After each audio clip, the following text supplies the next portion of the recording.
மாஸ்க்மேனின் car அவர்களின் வில்லாவை வந்தடைந்தது. காரை விட்டு இறங்கிய மாஸ்க்மேன் உள்ளே செல்ல எத்தனிக்க இன்னும் காரை விட்டு இறங்காமல் இருக்கும் ரோஷினியை பார்த்தான். என்ன இறங்கலையா? ரோஷினி எந்த பதிலும் சொல்லாமல் முகத்தை வேறு பக்கமாக திருப்பிக் கொண்டாள். அவள் தன் மீது கோபமாக இருக்கிறாள் என அவனுக்கு புரிந்தது. பெருமூச்சு ஒன்றை வெளியிட்டான். பின் அவளிடம் பொறுமையாக பேச ஆரம்பித்தான். இப்போ உனக்கு என்ன பிரச்சனை? எதுக்காக கோபமா இருக்க? நீங்க எப்படி என்ன உல்ஃப்னு சொல்லலாம்? இதுதான் உன் பிரச்சனையா? நான் உண்மையை தான் சொன்னேன். எது? அவள் உதடுகள் அவனை திட்ட வேண்டும் என நினைத்தது. ஆனால் வார்த்தைகள் கிடைக்கவில்லை. கோபத்தை மட்டும் முன்னிறுத்தினாள். இறங்கி வர போறியா இல்லையா? முடியாது, நான் வரமாட்டேன். வீட்ல யாரும் இந்த மாதிரி கடிக்கிற உல்ஃப் வளர்க்க மாட்டாங்க. சோ என்னை இப்படியே விட்டுருங்க. அவள் இப்படி அடம் பிடிக்க ஒரு கட்டம் வரை பொறுத்து பார்த்தவன் அதற்கு மேல் இவளிடம் கேட்பது வீண் என்று காருக்குள் இருந்தவளை இழுத்து குண்டுக்கட்டையாக தோளின் மீது போட்டுக்கொண்டு உள்ளே நடக்க ஆரம்பித்தான். இங்க பாருங்க, என்னை இறக்கி விடுங்க, என்னை இறக்கி விடுங்க. அவன் தோளில் கிடந்தபடி அவன் முதுகை அடித்துக் கொண்டே வந்தாள். இவள் அடிப்பது அவனுக்கு வலிக்கவா போகிறது? தூக்கி வந்து அறையில் இறக்கி விட்டான். அவனை முகம் சிவக்க பார்த்தாள். இங்க பாருங்களேன், இப்ப என்ன நீங்க உள்ள தூக்கிட்டு வந்தா எனக்கு வெளியே போக தெரியாதுன்னு நினைக்கிறீங்களா? எனக்கு வெளியே போக தெரியும். சொல்லிவிட்டு அவள் அங்கிருந்து வெளியேற வீரநடை எடுத்து வைக்க அவனின் ஒற்றை கரமே அவளை நகரவிடாமல் பிடித்து வைத்தது. வீராப்பில் எவ்வளவோ போராடினாள். ஆனால் இறுதியில் ஒரு அடி கூட அவன் இறுக்கமான பிடியை தாண்டி எடுத்து வைக்க முடியவில்லை.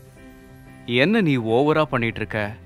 இப்படியே பண்ண வச்சுக்க, சங்கிலியை போட்டு கட்டி வைக்கவும் தயங்க மாட்டேன். என்னது? எனக்கு கட்டி வைப்பீங்களா? ஹலோ, நான் இங்க கொஞ்ச நாள் தங்க தான் பெர்மிஷன் கேட்டிருக்கேன். என்னை கட்டி வைக்கிற உரிமை யாருக்கும் கிடையாது. இதுவரை அவனிடம் இப்படி யாரும் எதிரே நின்று தைரியமாக பேசியதில்லை. இவன் பேசவும் விட்டதில்லை. ஆனால் ரோஷினியின் விஷயத்தில் அப்படி நடந்து கொள்ள அவனுக்கு மனம் வரவில்லை. சரி, போய் குளிச்சுட்டு வா. முடியாது, நீங்க சொன்னா நான் செய்யணுமா? இப்போ நீயா போகல, நான் உன்னை வலுக்கட்டாயமா அனுப்ப வேண்டி வரும் என்று சொல்லியவன் அவன் அணிந்திருந்த சட்டையின் மேலிருந்து 2 பட்டன்களை அவிழ்த்தபடி அவளை நோக்கி சென்றான். அவன் எதற்காக தன் அருகில் வருகிறான் என்று அவளுக்கு புரிந்தது. இங்க பாருங்க மிஸ்டர், இதெல்லாம் அன்ஃபேர். இப்படி நீங்க என்ன பிளாக்மெயில்லாம் பண்ணக்கூடாது. அவள் கூறினாலும் மாஸ்க்மேன் அவளை நெருங்கி வருவதை நிறுத்தவில்லை. அவனின் நெருக்கத்தில் பெண் அவளுக்கு இதயம் தாறுமாறாக துடிக்க ஆரம்பித்தது. அவன் தன்னை நெருங்கும் தருவாயில் அருகில் இருந்த டவலை எடுத்துக்கொண்டு பாத்ரூமுக்குள் ஓடி சென்று கதவை தாளிட்டு கொண்டாள். இதில் ஜெயித்தது என்னவோ அவள் என்று நினைத்தாள்.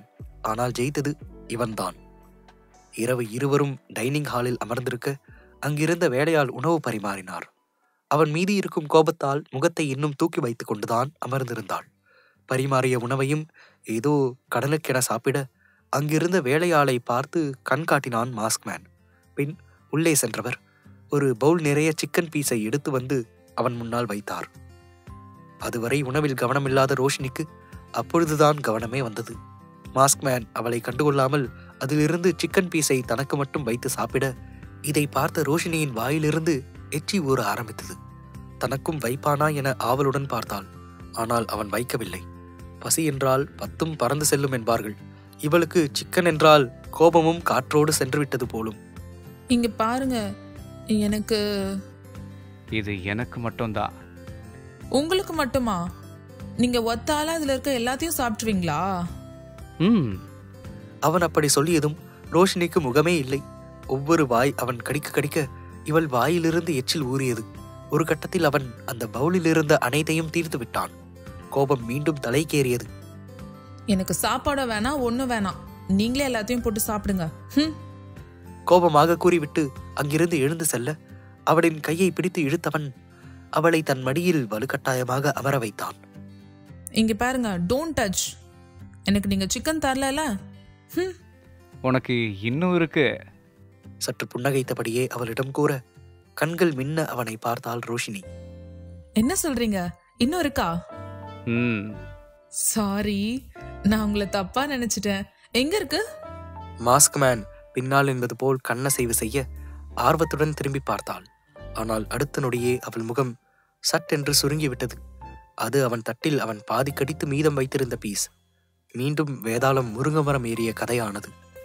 இதை சாப்பிட. மாஸ்க்மேன் தன் கையில் வைத்திருந்த சிக்கன் பீஸை அவளுக்கு ஊட்டிவிட்டான். இல்ல, எனக்கு வேணாம். இதை சாப்பிட்டாதான் உள்ள இருக்கிறத நான் கொண்டு வர சொல்வேன். அவன் அப்படி சொல்லியதும் மீண்டும் கண்கள் பிரகாசத்தில் மின்னியது. அவள் துளியும் யோசிக்காமல் அவன் கொடுத்ததை சாப்பிட்டு விட்டாள். அப்புறம் எனக்கும் பசிக்கும்ல.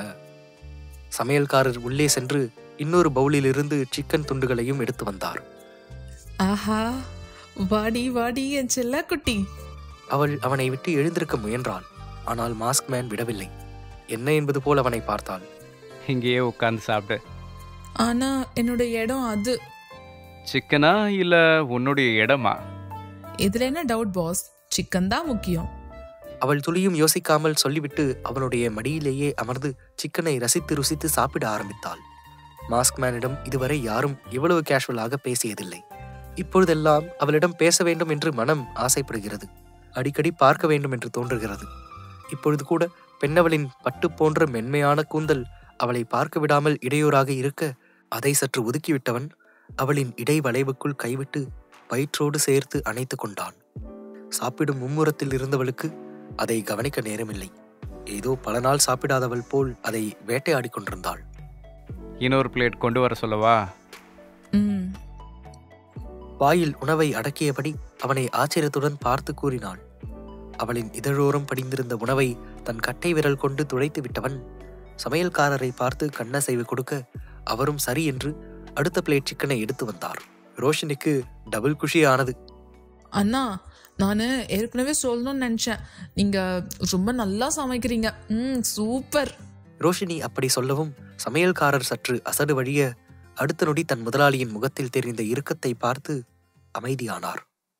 கேளுங்க சீக்ரெட் பாய் ஃப்ரெண்ட் ஆடியோ சீரீஸ் உங்க குக்கு எஃப்எம் ஆப்ல. டவுன்லோட் தி ஆப் நவ.